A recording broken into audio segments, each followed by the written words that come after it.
سے اگر کبھی خدمت کا موقع مجھے ملا تو سر میں آپ کی طرح خدمت کرنے کا یہ جذبہ رکھتی ہوں. آپ نئے پودوں کو لگاتے ہیں اور نئے پودے پھلاور ہوتے ہیں. میرے عزیزوں، نئے پودوں کو لگانا اور ان پہ کام کرنا بڑا مشکل ہوتا ہے. بڑے پودوں پہ کام کرنا مشکل کام نہیں ہے. بڑے پودوں کو آلریڈی آپ سب تشریف رکھتے بیٹھ جائیں. بہت شکریہ.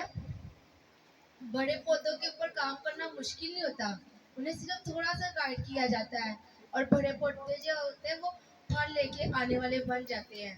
چھوٹے پودے جو ہوتے ہیں نا وہ تھوڑے سے ڈھیٹ بھی ہوتے ہیں. جتنا مرضی ان کے ساتھ کھپ لو یہ اپنی ہی مرضی کرتے ہیں. لیکن خدا کے بندہ کو خدا نے یہ بوجھ دیا ہوا، یہ خدمت دی ہوئی ہے، اس بات کے لیے خدا ان کی شکر گزاری کرتے ہیں. بیٹے نے جو یونا کی انجیل میں سے بائبل کی تلاوت کی ہے، میں اس کے ساتھ آپ لوگوں کے ساتھ ایک دفعہ دوبارہ سے کروں گی. لکھا کہ میں باپ سے درخواست کروں گا، وہ تمہیں دوسرا مددگار بھیجے گا، اب تک تمہارے ساتھ رہے گا، یعنی روح حق، جسے دنیا حاصل نہیں کر سکتی کیونکہ نہ تو اسے دیکھتی ہے نہ اسے جانتی ہے. تم اسے جانتے ہو کیونکہ وہ تمہارے ساتھ تمہارے اندر رہتا ہے، اندر ہوگا. خداوند کے پاک کلام پڑھے اور سنے جانے پر خداوند کی برکت ہو. خداوند کی شکر گزاری کرتے ہیں. آمین. میرے تو آج جو میرا ٹاپک ہے وہ روح کی نعمتوں کے اوپر ہے. جب ہم پیدائش کی پہلے چیپٹر پر بیٹے نے پہلی 4 آیتوں کو ریڈ کیا تو اس میں بڑی خوبصورت ایک بات ہمیں بائبل مقدس کے اندر آغاز کی ایک چیز ہمیں نظر آتی ہے، ابتدائیں نظر آتی ہیں. بیسیکلی میرے اس کو لکھنے والا موسیٰ ہے اور پہلی شریعت کی 5 کتابیں موسیٰ نے لکھی ہیں. اس میں وہ کہتا ہے کہ ابتدا میں زمین اور آسمان کو پیدا کیا. یہاں پہ پاک روح، یہاں پہ خدا ہمیں نظر آتا ہے، پاک روح نظر آتا ہے. تیسری چیز ہمیں نظر نہیں آتی. تیسری چیز دوسرے چیپٹر میں ہمیں نظر آتی ہے، اسی چیپٹر میں نظر آتی ہے. اس کی 22 آیت میں کہتا ہے پھر خدا نے کہا کہ ہم انسان کو اپنی شکل پر، اپنی صورت پر اور اپنی تشبیہ کی مانند بنائے. جب میرے چیزوں ہم کا لفظ آ جاتا ہے تو اس چیز کا دعویٰ ہو جاتا ہے کہ وہاں پہ کوئی دوسری چیز موجود ہے. نہ تو پاک روح کی شکل ہے اور نہ ہی خدا کی، کیونکہ وہ تو روح ہے. اور وہاں پہ تیسری ایک چیز یسوع میرا اور آپ کا نجات دہندہ موجود ہے. میرے دوستو، جب ہم ان آیتوں کو پڑھ کے آگے آتے ہیں تو ہم پاک روح کے اوپر سیکھنے والے ہیں، پاک روح کے بارے میں. جب ہم پہلا کرنتھیوں اس کا 12 چیپٹر کو پورا کا پورا پڑھتے ہیں، وہاں پہ روح القدس کی نعمتیں لکھی ہوئی ہیں. میرے دوستو، وہ کہتا ہے خبردار کہ تم روح کی نعمتوں سے واقف نہ ہو. میں چاہتا ہوں کہ تم ہر ایک نعمت سے جانتے ہوئے، اسے مانتے ہوئے اس چیز کو واقف ہونا تمہارا بہت ضروری ہے. وہ یہ کہتا ہے کہ تم پہلے غیر قوموں کی طرح تھے، گونگے بتوں کی پوجا کرتے تھے، جدھر تمہیں کوئی لے کے چلا جاتا تھا ہم لوگ چلے جاتے تھے. یہ بات سچ اور حقیقت ہے. ہماری کوئی اپنی شکل نہیں تھی، نہ کوئی پہچان تھی. لیکن خداوند کی شکر گزاری کرتے اس کے پیارے بیٹے کے قربان ہو جانے سے، اس کی قربانی پیش کرنے سے، صلیب پہ موت لے کے اس نے آپ کے میرے گناہوں کو اپنے اوپر اٹھا کے ہمیں ایک شاہی خاندان کا ایک گھرانہ بنا دیا. ہم اس کی شکر گزاری کرتے ہیں. وہ کہتا ہے روح تو نعمتیں تو طرح طرح کی ہیں مگر روح ایک ہے. خدمتیں تو طرح طرح کی ہیں مگر خدا ایک ہے. تسیریں تو طرح طرح کی ہیں مگر خدا ایک ہے. جو سب میں ہر طرح کا اثر پیدا کرتا ہے، لیکن ہر انسان روح کے ظہور کے فائدہ پہنچنے کے لیے ہوتا ہے. میرے دوستو، ہمارے اندر خدا کے پاک روح کی نعمتیں موجود ہیں. اس بات کے لیے ہم خداوند کی شکر گزاری کرتے ہیں. جب ہم اس بات کو پڑھتے ہیں، کوئی بھی انسان پولس کہتا ہے یسوع کو خدا کا بیٹا جو کہتا ہے وہ سمجھے اس کے اندر خدا کا پاک روح موجود ہے. بہت سے ایسے لوگ ہیں جو یسوع کو خدا کا بیٹا مانتے ہی نہیں ہیں. لیکن اس بات کے لیے ہم شکر گزاری کرتے ہیں میں اور آپ خدا کو، یسوع کو خدا کا بیٹا مانتے ہیں، اس کی قربانی پہ ہم ایمان رکھتے ہیں اور پاک روح کی نعمتوں پہ بھی ہمارا ایمان ہے. جب ہم اقرار کرتے ہیں تو پاک روح ہماری زندگیوں میں آتا ہے. اب ہم ذرا خروج میں اولڈ ٹیسٹامنٹ کے اندر دیکھتے ہیں کہ مسح کرنے کا طریقہ.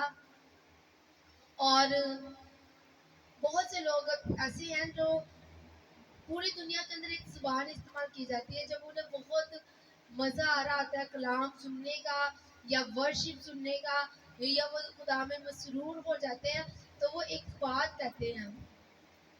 وہ بات یہ کہتے ہیں کہ آج عبادت میں مسا بہت زیادہ تھا. میرے عزیزو جبکہ یہ استعمال لفظ کرنے کی بجائے ہمیں یہ کہنا چاہیے کہ آج خداون کی وہاں پہ حضوری کثرت سے فیل ہو رہی تھی. خداون وہاں پہ خود پریزنٹ تھا. جب ہم ایسا کہتے ہیں تو یہ لفظ صحیح استعمال ہونے کی جگہ پہ فٹ استعمال ہوتا ہے. جب ہم مسا کو کہتے ہیں کہ مسا حروج کی کتاب اس کا 30 باب میں اور اس کی 22 آیت میں خداون موسیٰ سے کہتا ہے کہ تم مسا کا تیل تیار کرنا. اور اس تیل کو بنانے کے لیے میرے 7 دن لگتے تھے. اور اس تیل کے اندر 5 چیزیں موجود ہوتی تھی. گڑ جس کا مطلب تھا حلیمی، دال چینی جس کا مطلب ہے بلائی، اگر مہربانی، گچ تابے داری، اور یتون خوشی اور شادمانی.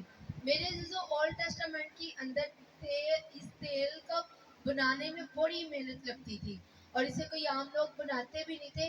موسیٰ نے جن لوگوں کو مقرر کیا ہوا تھا وہی اس آئل کو بناتے تھے.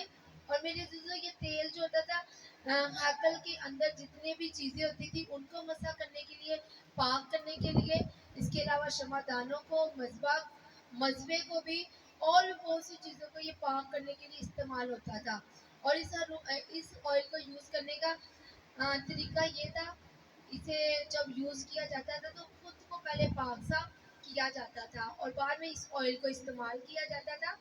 ہارون کو بھی جب موسیٰ نے مسح کیا تو یہی آئل استعمال کیا، اور جب ہارون نے اپنے بیٹوں کو مسح کیا تب بھی اس نے یہی آئل استعمال کیا. میرے عزیزو اولڈ ٹیسٹامنٹ کے اندر سختی سے منع کیا گیا تھا کہ اس آئل کو کسی اجنبی یا پردیسی یا ناپاک انسان کے اوپر استعمال نہیں کرنا، کیونکہ اولڈ ٹیسٹامنٹ کے اندر کوڑیوں کو بھی یہ آئل لگایا جاتا تھا. ان کو بھی جب پاک صاف کیا جاتا تھا کیونکہ ناپاکی کی حالت میں آپ عبادت میں نہیں آ سکتے، اس لیے آئل سے آپ کو مسح کیا جاتا تھا، آپ کو پاک صاف کیا جاتا تھا. لیکن میرے عزیزو آج خداوند کی شکر گزاری کرتے ہیں آپ اور میں بڑے ہی پاک صاف ہیں. کوڑی جب پاک صاف ہوتے تھے تو وہ اپنے لیے قربانی لے کے آتے تھے اور جو ذبح کرنے کے لیے اینیملس یا جانور استعمال ہوتا تھا اس کے لہو کو ان کے اوپر لگایا جاتا تھا. پھر یہ جو تیار شدہ 5 چیزوں سے آئل کیا جاتا تھا، پھر ان آئل کے ساتھ ان کی کان کی دونوں لوہوں کو لگایا جاتا تھا جس سے یہ شو کیا جاتا تھا کہ یہ اب پاک اور صاف ہے اور عبادت میں آ سکتے ہیں. کوئی بتائے گا ہم کیوں نہیں یہ کام کرتے اور ہم کس چیز سے پاک اور صاف ہیں؟ او ہالےلویا، پریز دی لارڈ. میرے نوجوان بیٹیوں کے لیے زوردار تالیاں بجائیں گے. آج ہم یسوع کے لہو سے پاک ہیں. وہاں پہ بیل اور بچڑوں کے خون لگانے کے بعد وہ لوگ پاک ہوتے تھے اور عبادت میں آتے تھے. آج میں اور آپ یسوع کے لہو سے پاک ہے جس کی وجہ سے آج ہم یسوع کی عبادت کرنے کے لیے، خدا کی عبادت کرنے کے لیے یہاں پہ آ جاتے ہیں. میرے عزیزو آج کل ایک اور بھی چیز چل رہی ہے.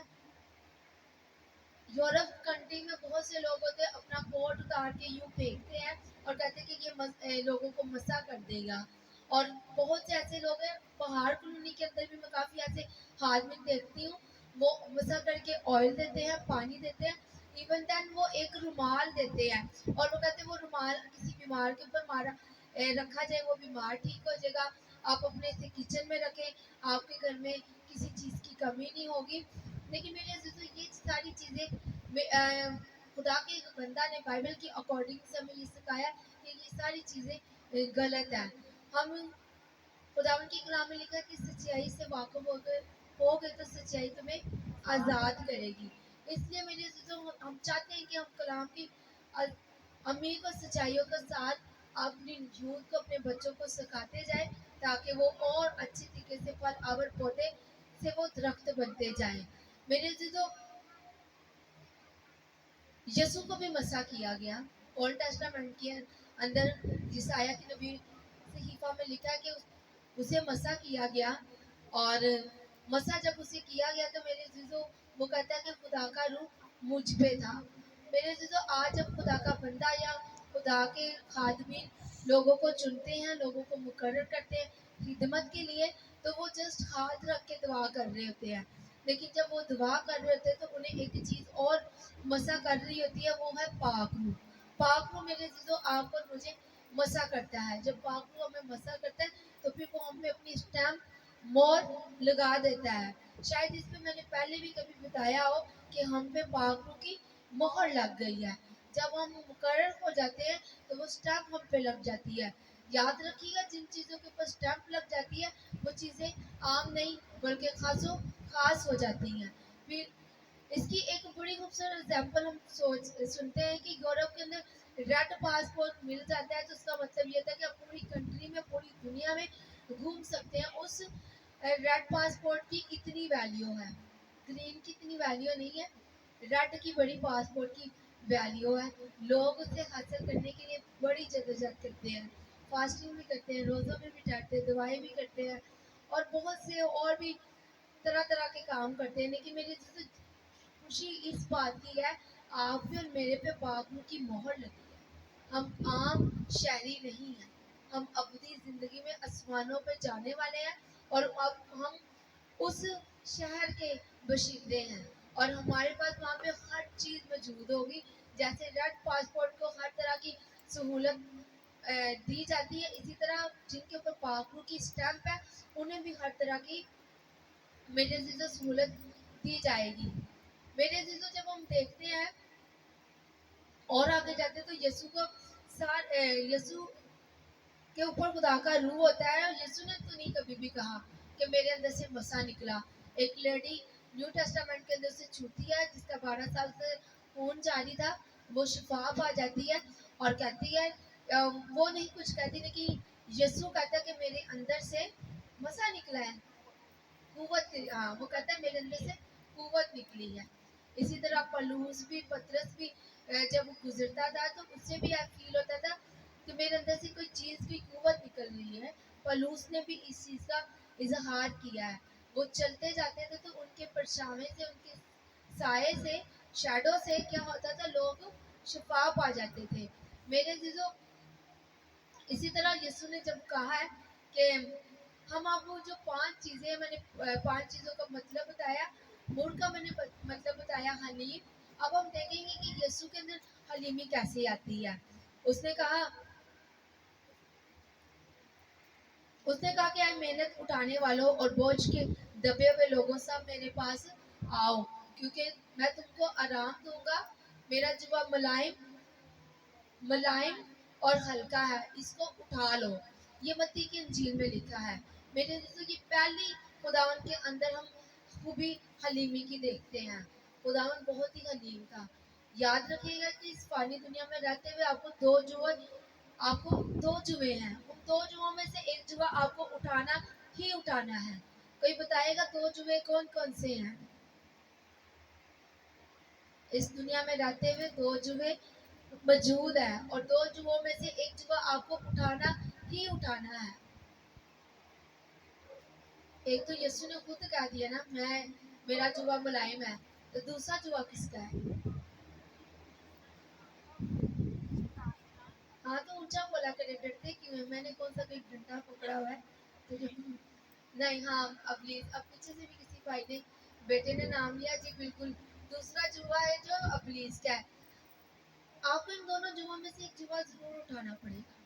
اب دونوں جوا میں فرق کیا ہے؟ ابلیس تو کے بعد ہے، وہ شروع میں آپ کا ساتھ دے گا لیکن آخر میں وہ آپ کا ساتھ چھوڑ دے گا. یسوع جوے میں آپ کے ساتھ ہمیشہ رہے گا.